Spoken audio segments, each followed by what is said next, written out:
Beloved brethren, somebody will say, why do we have to study the Old Testament? When you look to what Paul wrote, it says it was written for our examples by which the end of the age has come. What does it mean? It means that these practical and spiritual knowledge and spiritual insight was locked up in the Old Testament for the future laid out plan that we will be walking in. But everyone knows that to know the background of someone that you wanted to deal with is to know the parents. And therefore, for us to be very effective in the New Testament walk, we have to look back to the Old Testament. Yesterday, we looked at David. And David and his strong men. We look at three groups that David recognized among his 600 men who came to pay loyalty unto him. One group was those that have to break the ground, break every barrier to go get water for David to drink. We said the water was Jesus Christ, and the water was the Word. And so for us, we have to break every barrier to be able to get the word out. So we saw that the gospel was in display there. But you only read it with a unique mind and thinking that, what is God talking about here? He's giving us a spiritual lesson that we cannot do anything until we've been able to get the word of God out there. We saw another group that are always resilient. They never let any circumstances take them out from the presence of God. Through the word of God study, they will sleep and even slay the lions even in cold winter. So another group that have to cross life and death and resurrection in order for them to get into the other side and pledge their allegiance unto Christ, holding on to him. It's not about service of jumping here and there. The services that we need to give to Christ is to hold on to him and to stay with him. And so we learned that great lessons, and this morning we are moving on. And I'm moving on to the chapter 13, and I will read, and I tell you, I think I will get through some couple of chapters, because these are spiritual lessons. So we will get down to the highways, hit some high points, and then move on. So we're coming into 13, maybe we'll finish the 14, and maybe we'll step into the 15th chapter. So it's going to be something about David. And here David wants to bring in the ark of covenant. In this section, we see God's viewpoint of David's first attempt to bring the Ark of the Covenant to Jerusalem. During the period of the Judges, you may recall, the Ark of the Covenant was being captured by the Philistines because it had caused them no end of trouble. They placed it on a new cart and sent it back to Israel. From that time to this, the ark had remained in the house of Abinadab at Kirjath Jearim. Now David makes an attempt to bring the ark to the capital, which is Jerusalem. God took note of this because it pleased him.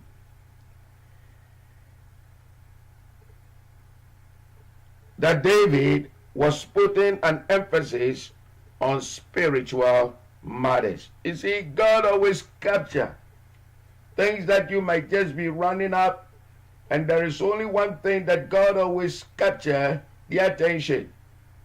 God never even saw the troubles that was coming into those who captured the Ark of Covenant. He had no interest in capturing anything. There was nothing there, even though he was showing his power and destroying them, because God was not in the ark.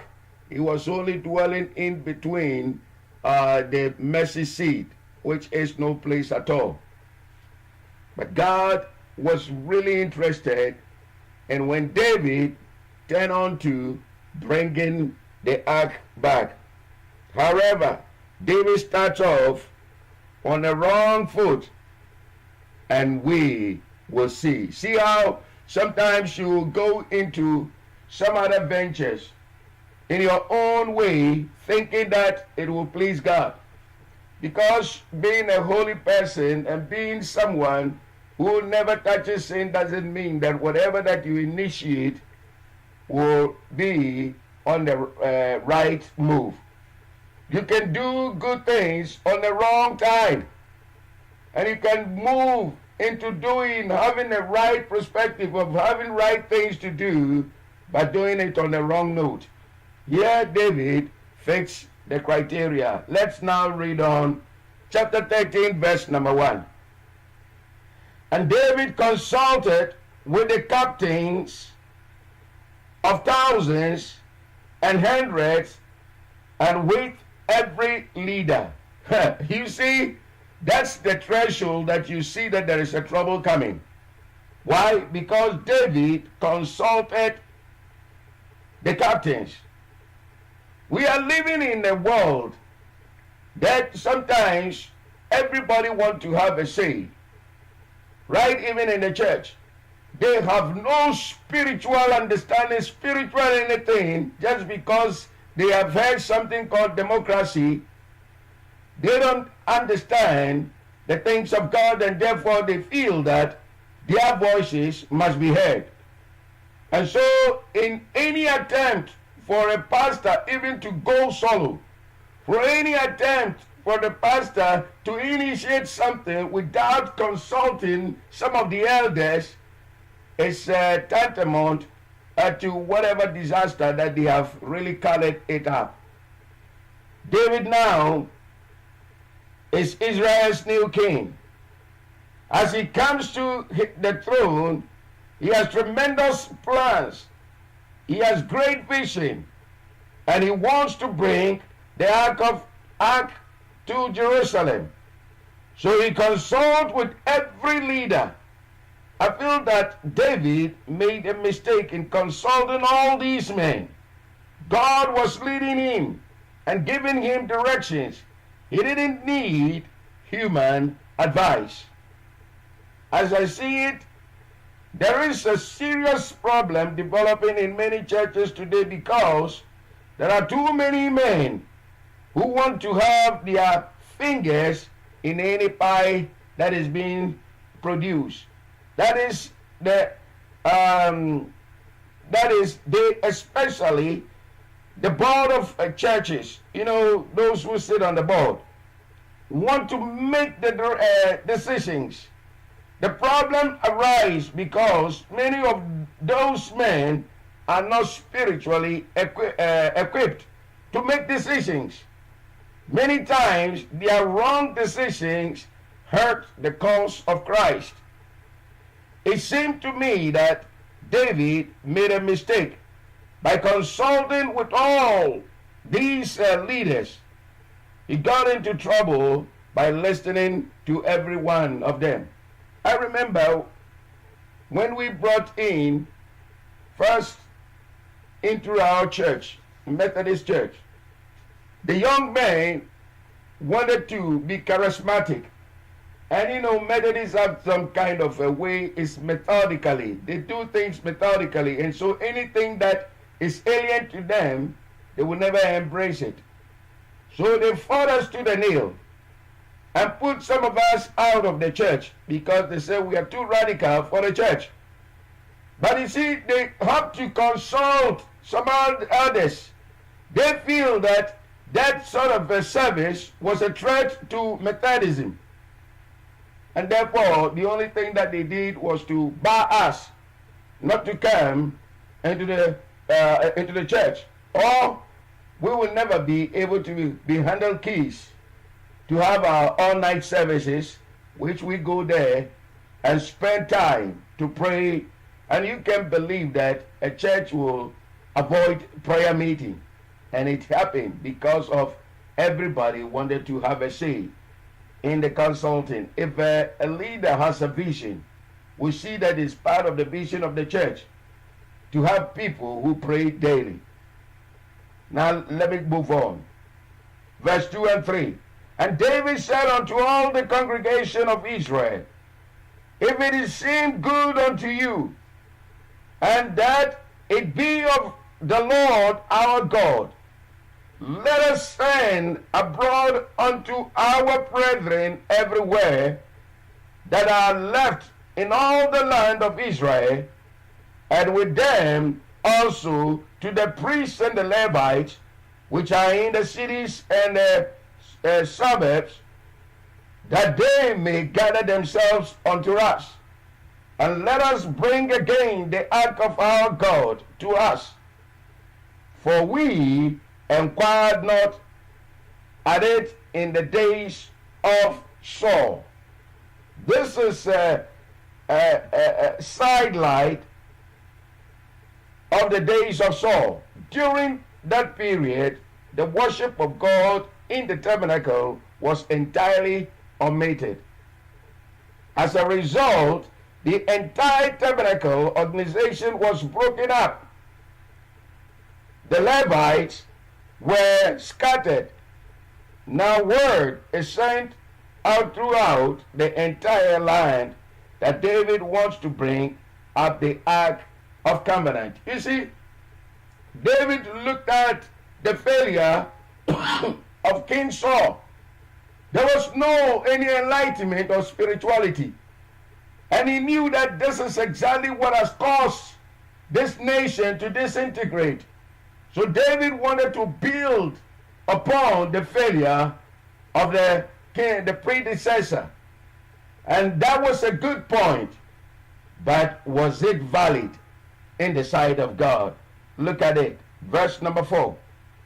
And all the congregation said that they would do so, for the thing was right in the eyes of all the people.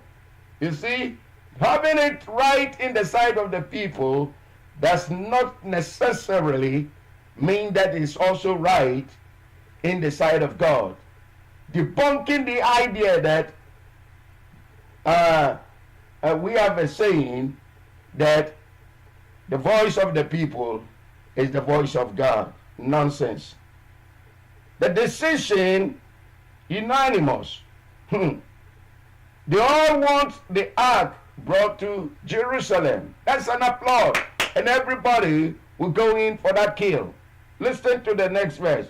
So David gathered all Israel together from Shihor of Egypt, even unto the entering of Hamath, to bring the ark of covenant. To bring the ark of covenant. So now, listen to the God from Kirjath Jearim.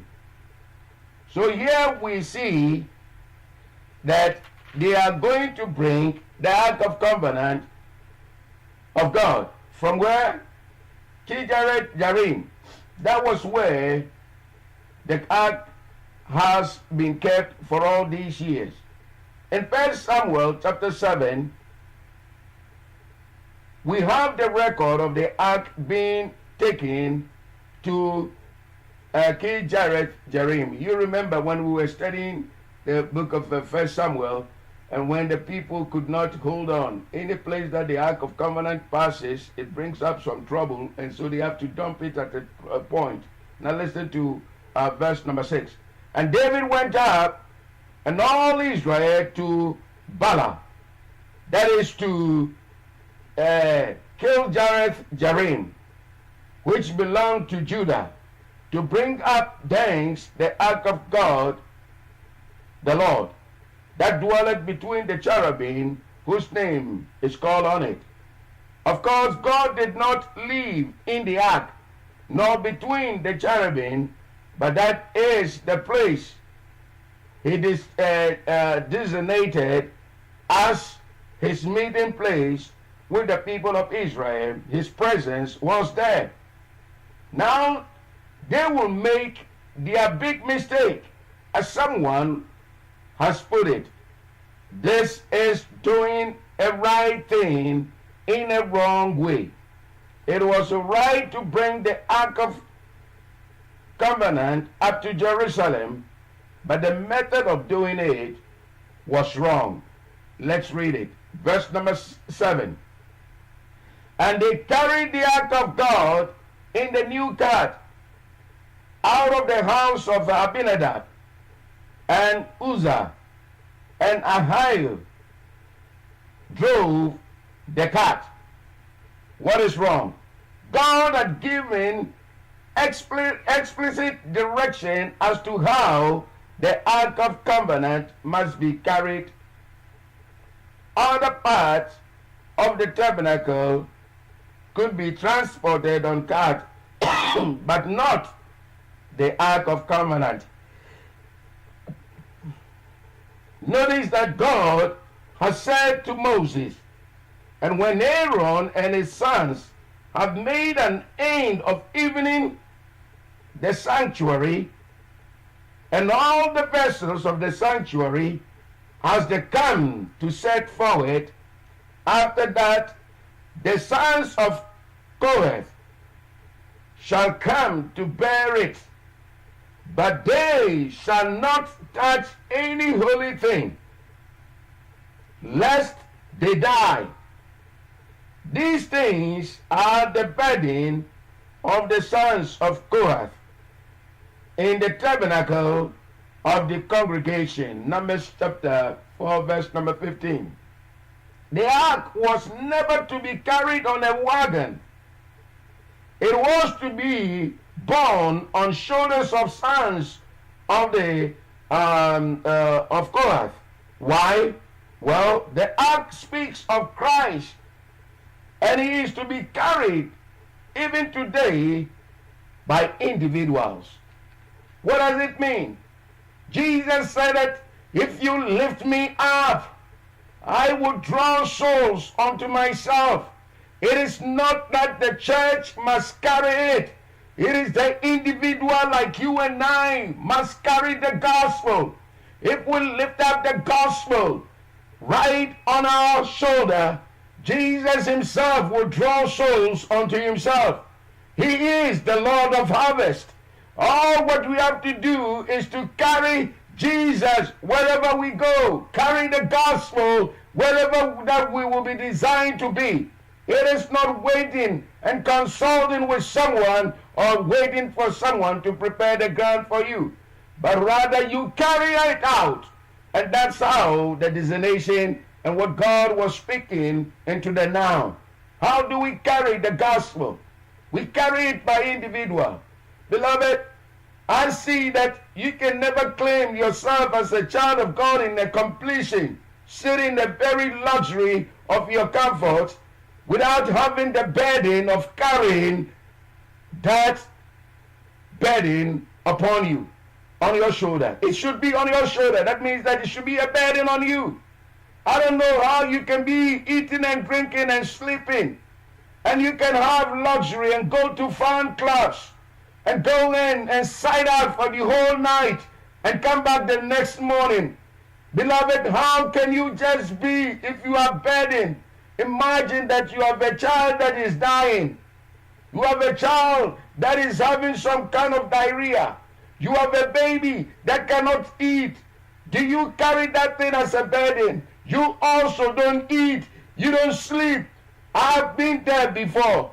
Early morning, early wee hours of the morning, carrying your daughter, and then you see that it's even cold outside. You don't even think about the coldness. You run through it and carry your daughter to the hospital to be treated. What made you to think that you can walk in the winter and get your daughter to the... You don't care what happens to your feet. You don't care whether you have a frostbite. You only go in because it's a burden upon you. And therefore, beloved, I see no reason you being a child of God, and therefore there will be no burden upon your heart to carry the gospel of Christ. We have to carry it in our bodies, and therefore it is expedient for every child of God to carry the word of God unto wherever that you are. Beloved, if this is why we are not prospering, I can tell you, David saw that the people were not prospering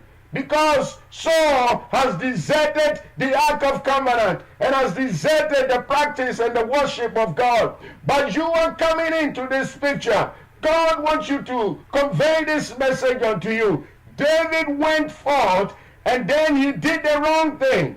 But today we know the right thing. Now let me move on. And David and all Israel prayed before God with all their might, with singing and with harp and with psalteries and with timbrels and with cymbals and with trumpet. You see, worship and dancing and all things is part of the worship. But doing it on the wrong note, God never recognized it. Look at what happened. David was a great musician, and this was an occasion of real joy. But it was all interrupted very suddenly. Listen to what happened. And when they came into the threshing floor of Chidon, Uzzah put forth his hand to hold the ark, for the oxen stumbled. And the anger of the Lord was kindled against Uzzah, and he smote him because he put his hand to the ark, and there he died before God. So now there is a death here. Even in the midst of worship, someone has died. You see, when God is not in the program, he will make sure that he doesn't cover that kind of... There's no insurance there. Blessed assurance, it's not there. Uzzah has now fallen out. What's the reaction of David? Why? Because they were doing it wrong. They were not giving the right testimony. But you may say this was certainly a severe sort of thing. A man just put his hand on it.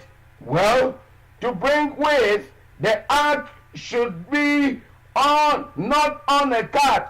The ark should be on the shoulder instead. Today there are many folks who are putting their hands in the Lord's work where they should not be putting them. They are interfering in the Lord's work. I don't tell you of many instances. I could tell you of many instances of men probably meaning well, but not doing it God's way. As a result, blessing does not come. Just so in the case of the ark, the man who interfered was put out of the way. You see, it is always obvious. Being in the church doesn't mean that everything has been approved. Here is a typical example. When you put your hand into the things of God, God doesn't need aid. God doesn't need any help. And therefore, if you put your hands in the things of God, God takes you out. But in our grace time, you only just remove the privileges of getting the blessing, and there will be no blessing. Let me move on to the next. And David was despised because the Lord had made a breach upon Uzzah. Before that place is called Perez Uzzah to this day. David was displeased by it, as much as you would be, as much as the critics of today will say. Why did God kill this man after all? God is a God of mercy. Hey, know that God is a God of principle. Now the next verse, verse 12. And David was afraid of God that day, saying, how shall I bring the ark of God home to me? Oh, how often we attempt to do things our own way.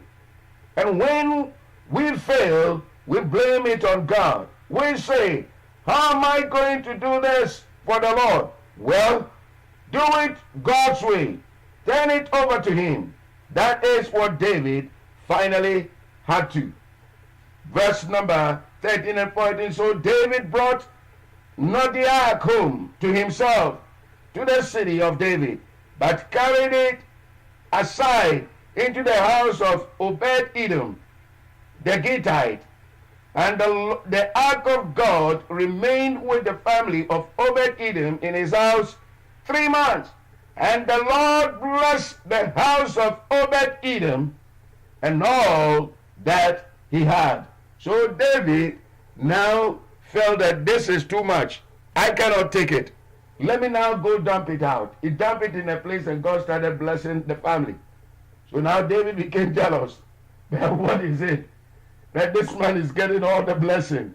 So David wanted to go back. This concludes the episode. The ark is not going to be brought up to Jerusalem at this time. God is blessing the family that has it now. But David is going to turn his attention to something else. Now look at what happened.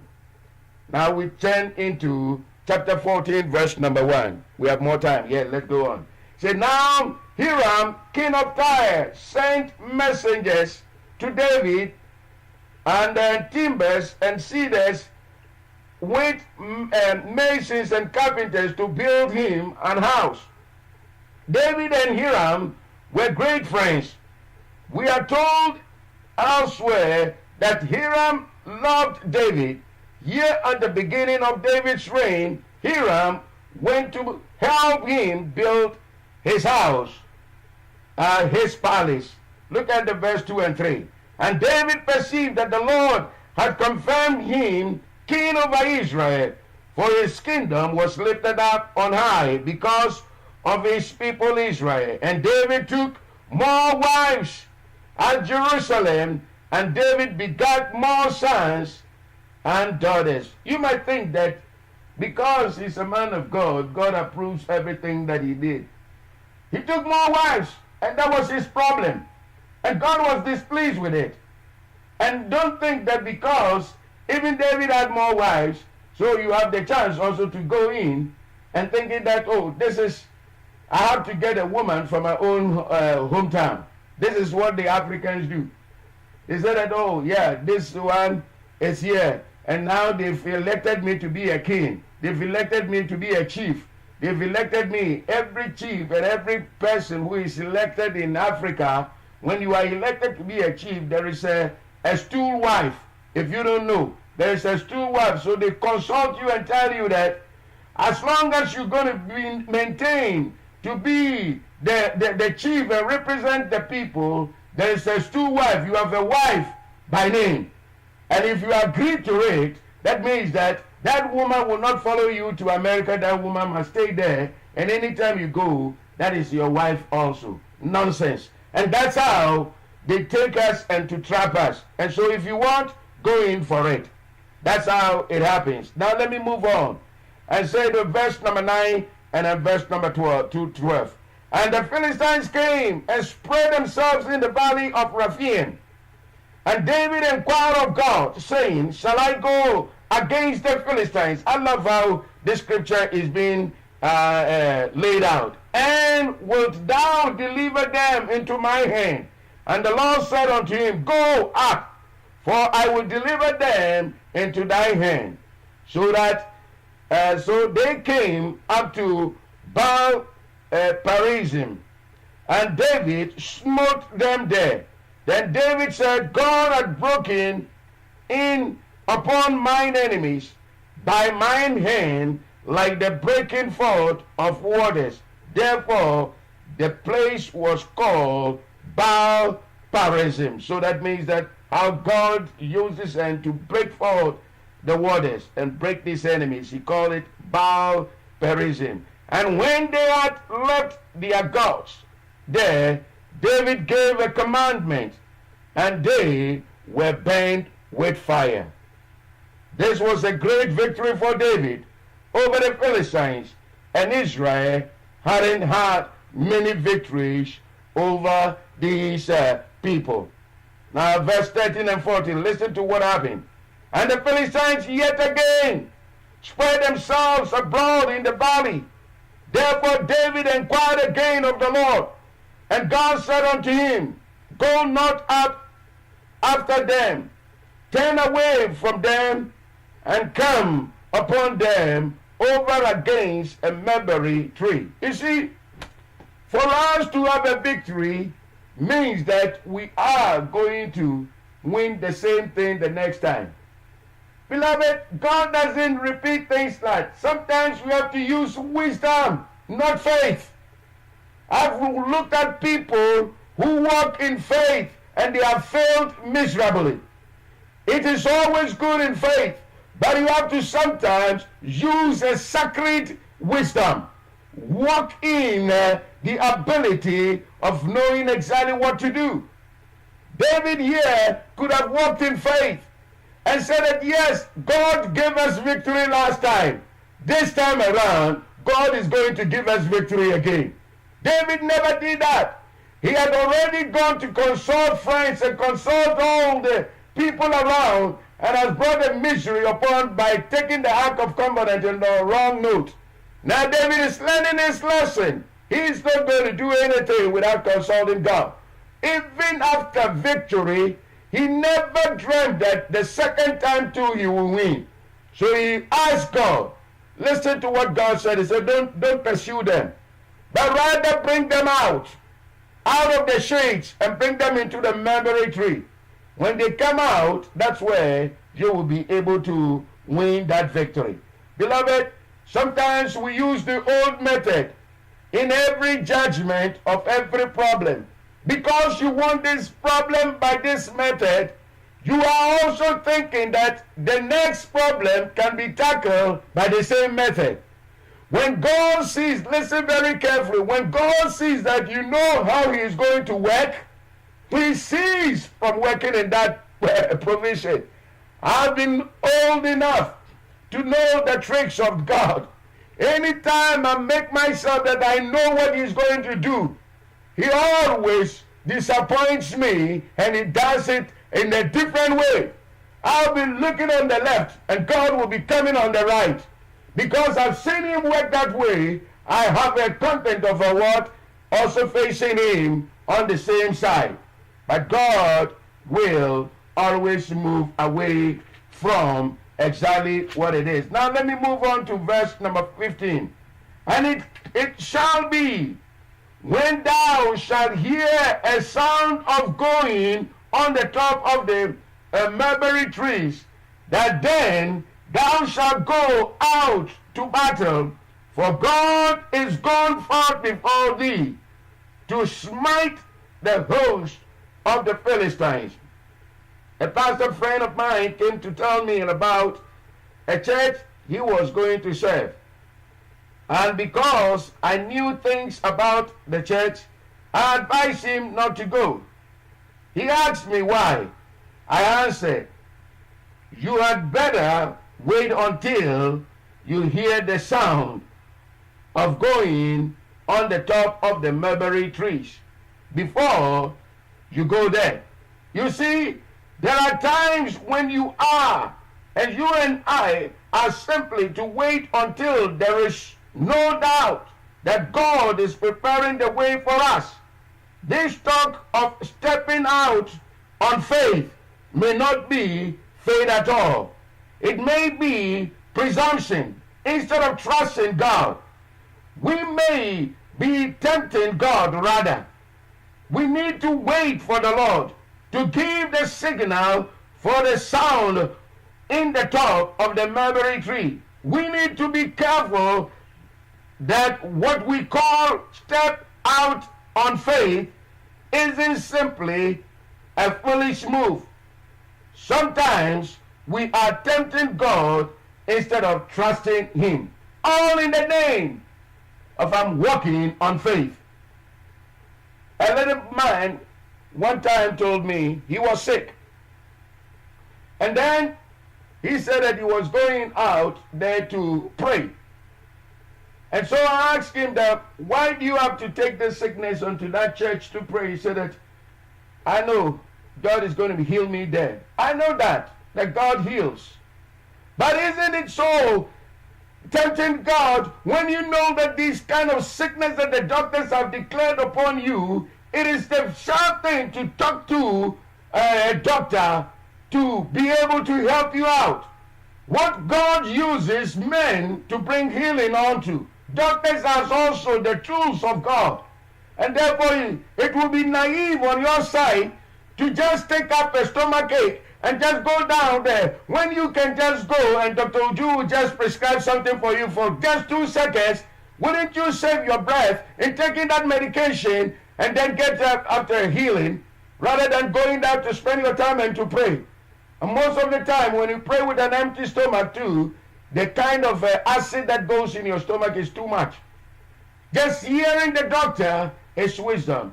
But you're just going down, say that I'm walking on faith. You are tempting God. You don't know how much we do this thing to tempt God. Now let me move on into verse number 16 and 17. David therefore did as God commanded him, and they smote the host of the Philistines from Gibeon even to Gaza. And the fame of David went out into all the land, and the Lord brought the fear of him upon all nations. The whole concept of God is to make the people fear him again. You see, David listened to God. David never used the old tricks and old method because God did it this way. God is going to use the same method and bring it up. No, God doesn't do it. Sometimes I go down to pray and I will expect that God, after I pray, the person get healed. Most of the time I will leave out of nothing and then the person get healed. Not by the time I pray. God never uses the same method every day the same. He will be a one-way God. And God, when he sees that you know what he's going to do, he ceases to do it. And that makes God to become, always I say that he is my wisdom. God is great. He never you cannot put God in a box. And that brings us into the chapter 15. Let me step on the door of chapter 15 and you will know exactly what it is. Chapter 15. And David made him house in the city of David, and prepared a place for the ark of God, and pitched for it a tent. Now David still have the mind. He's hearing the prosperity that is going on in the neighbor who had the chance of taking the ark of God in. All his family were blessed. And so David is eyeing to bring the ark of covenant. He has now learned his lesson. Let us wait when we will get into it and learn another spiritual lesson about what David did to bring the Ark of Covenant. What lesson we can learn up there. Beloved, I challenge you this morning. Do it God's way. Don't ever put your hand in front of God. Don't ever go do things and bring it to God for God to endorse it. God wanted to be the projection. Number 1, number 2, number 3. In every step of your way, you do it. Because you have a success last time, doesn't mean that you're going to have a success today. Always inquire of the Lord and make sure that he has given you the move to do it. And that is how it is. And therefore, you don't use any method of the world. If you wanted to build up your company with the method of the world, don't bring God in. Because everybody is doing it this way. Before I know, a child of God must be innovative enough. You don't follow the patterns of the world. Because if you win, you will give credit to yourself. And God doesn't want you to give credit to yourself. He wants always you to credit him. And why do you have to borrow ideas from the world? Borrow it from God. He has the master plan. And because everybody is doing this, you are so much moved because you think that you are not doing enough. If you are not doing enough, the only thing I will tell you is that rely upon God. Don't rely upon whatever you think that you know, whatever people have just been voicing to you, and whatever you think that it will be the clouds, you will spend money upon money upon money upon money, and there will not be anything. Beloved, rely upon God. And until you recognize the role of God, you will never lead. You see, sometimes I laugh. I've been in position that sometimes people come to me and they begin to give me direction. I'm just a human being like you. But don't play and don't trifle with God. Giving me a direction upon what you want to do, when you have never told me that this is what God is saying, I will tell you that, hey, put a stop to it and then go into it. Sometimes I leave you to do it because I know the end is not going to bring up anything. When you begin to strive and begin to put a stop on there and thinking that your idea and your method will go. Where did you get idea? You got it from somewhere. Someone told you, someone called you on phone, and someone told you. If someone on the phone can advise you, I tell you, I can turn on the throne. The throne is greater than the phone. And therefore, don't ever try for God and begin to say that I got to do something. And everything that comes up, you have to do it. Beloved, you have to wait on God. God has a special way of intervening. Somebody saying something doesn't mean that it is the best.